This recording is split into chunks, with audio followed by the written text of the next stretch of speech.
Hi guys, welcome to my channel again. তো দেখো, চলে আসুন নতুন আরেকটা ভিডিও নিয়ে। তো আজকের এই ভিডিওটাতে আমরা আলোচনা করব অঙ্গনওয়াড়ি কর্মী, অঙ্গনওয়াড়ি সহায়িকাদেরকে নিয়ে, এবং এছাড়াও প্রি প্রাইমারি মানে মেন ফোকাস থাকবে আমাদের প্রি প্রাইমারি নিয়ে। কারণ আমরা জানি যে নিউ এডুকেশনাল পলিসি মানে নতুন শিক্ষানীতি 2020 এইটা অনুযায়ী বলা হয়েছিল যে সমস্ত অঙ্গনওয়াড়ি কেন্দ্রগুলো যতগুলো রয়েছে মানে অল ওভার ইন্ডিয়াতে, ঠিক আছে, শুধুমাত্র ওই যে একটা পার্টিকুলার রাজ্যতে সেটা নয়, যে কোনো যতগুলো রাজ্য রয়েছে বা অঙ্গরাজ্য রয়েছে সব রাজ্যতে যেখানে অঙ্গনওয়াড়ি কেন্দ্রগুলো রয়েছে সেই কেন্দ্রগুলোতে কিন্তু অঙ্গনওয়াড়ি কর্মীদের কিন্তু প্রি প্রাইমারি শিক্ষকে পরিবর্তন করা হবে, এবং সেই ক্ষেত্রে বাচ্চাদের যে শিক্ষার মান সেটা কিন্তু উন্নত করার জন্য এই পদক্ষেপ কেন্দ্রীয় সরকারের দ্বারা নেওয়া হয়েছে। এবং এ রিগার্ডিং অফিসিয়াল যে নোটিফিকেশনটা প্রত্যেকটা রাজ্যতে সেন্ড করা হয়েছে, এবং কিছু কিছু রাজ্য অলরেডি এটা ইমপ্লিমেন্ট করা শুরু করে দিয়েছে, যার মধ্যে উল্লেখযোগ্যভাবে বিহার কিন্তু এটার তোমাদের ইমপ্লিমেন্ট করা স্টার্ট করে দিয়েছে, ঠিক আছে। তো সেই ক্ষেত্রে পশ্চিমবঙ্গের কথা যদি স্পেশালি বলা হয়, তো পশ্চিমবঙ্গে কি তোমাদের নতুন শিক্ষানীতিটাকে তারা মান্যতা মানে ইমপ্লিমেন্ট করবেন কি করবেন না? তো পশ্চিমবঙ্গের কথা বলতে গেলে পরে যে পশ্চিমবঙ্গে ইমপ্লিমেন্ট হবে কি হবে না এই বিষয় নিয়ে তোমাদের ডিটেলসে জানতে হবে যে পশ্চিমবঙ্গে কিন্তু নতুন শিক্ষানীতি অনুযায়ী এটা কিন্তু চালু হবে কি হবে না, এটা একটা কোশ্চেন অবশ্যই থাকে। কারণ দেখো, আমি তোমাদের বলে দিচ্ছি যে পশ্চিমবঙ্গে কিন্তু চালু হওয়ার সম্ভাবনা রয়েছে অবশ্যই, এবং চালু অবশ্যই হবে।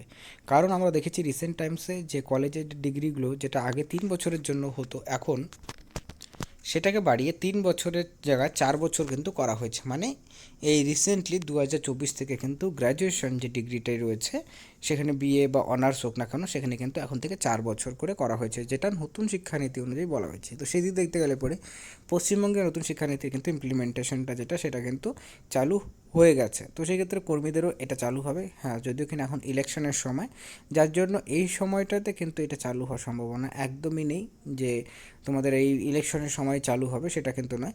আফটার ইলেকশন মানে তোমাদের জুন মাসের 4 তারিখে রেজাল্ট বের হবে, এবং রেজাল্ট বের হওয়ার পর সরকার গঠন হওয়ার পরই কিন্তু এই কোনো পদক্ষেপ নেওয়া হবে, ঠিক আছে। কিন্তু পশ্চিমবঙ্গে তো যেহেতু ইলেকশনের পর পশ্চিমবঙ্গে তো সরকার চেঞ্জ হচ্ছে না, তো সেই ক্ষেত্রে পশ্চিমবঙ্গে কি চালু হওয়ার সম্ভাবনা রয়েছে কি না ইলেকশনের পরে পরেই। তো দেখো, পশ্চিমবঙ্গে যেহেতু নোটিফিকেশনটা কেন্দ্রীয় সরকারের দ্বারা এটাকে রিলিজ করা হয়ে গেছে বা নোটিশটা দেওয়া হয়েছে, তো পশ্চিমবঙ্গে কিন্তু ইলেকশনের পরই চালু হওয়ার সম্ভাবনা অবশ্যই রয়েছে। কারণ এটা পুরোপুরিভাবে করে স্টেটের উপরে ছেড়ে দেওয়া হয়েছে যে তারা এটাকে ইমপ্লিমেন্ট করবে, ঠিক আছে। এবং ইমপ্লিমেন্ট বলতে কি, যে ইনিশিয়াল স্টেজের যে কাজগুলো রয়েছে সেই কাজগুলো শুরু করবে। কারণ এখানে কেন্দ্র সরকারের কিন্তু কোনো ভূমিকা আপাতত নেই, কারণ যেহেতু এটা রাজ্য সরকার ইমপ্লিমেন্ট করবে, এবং তার পরবর্তী সময় যখন ট্রেনিং কমপ্লিট হয়ে যাবে তারপর কিন্তু সেখানে কিন্তু চেঞ্জেস হতে পারে।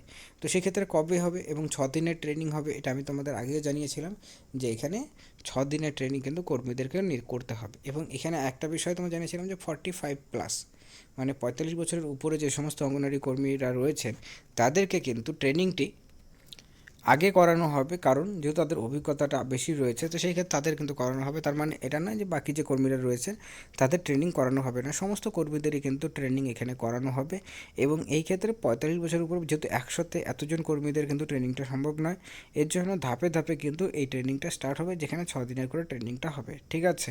তো সেই ক্ষেত্রে প্রথমত যেটা জানা যাচ্ছে যে 45+ যে সমস্ত কর্মীরা রয়েছেন তাদের ট্রেনিংটা আগে হবে, তারপর ধাপে ধাপে বাকি যে কর্মীরা রয়েছেন সকলেরই ট্রেনিং কিন্তু সম্পূর্ণ হবে। এখানে শুধুমাত্র অঙ্গনওয়াড়ি কর্মী যে তা নয়, এক্ষেত্রে অঙ্গনওয়াড়ির সাথে যুক্ত যে সমস্ত অফিসার রয়েছে বা ডিপার্টমেন্টে যে সমস্ত অফিসিয়ালরা রয়েছেন, সিডিপিও, সুপারভাইজার, সকলেরই কিন্তু ট্রেনিংটি করানো হবে। কারণ এটা নতুন একটা প্রসেস, নতুন একটা সিস্টেম যেটা কিন্তু অঙ্গনওয়াড়ির সাথে যুক্ত হতে চলেছে। তো সেই ক্ষেত্রে সকলেরই ট্রেনিংটা কিন্তু করানো হবে। এবং এ নিয়ে আমরা তোমাদের আগেও জানিয়েছিলাম যে বিহারে কিন্তু যে অফিসাররা রয়েছে তাদেরই কিন্তু ট্রেনিংটা অলরেডি শুরু হয়েছে, এবং প্রথম ধাপের যে ট্রেনিংটা সেটা কিন্তু সম্পূর্ণরূপে কমপ্লিট হয়েছে।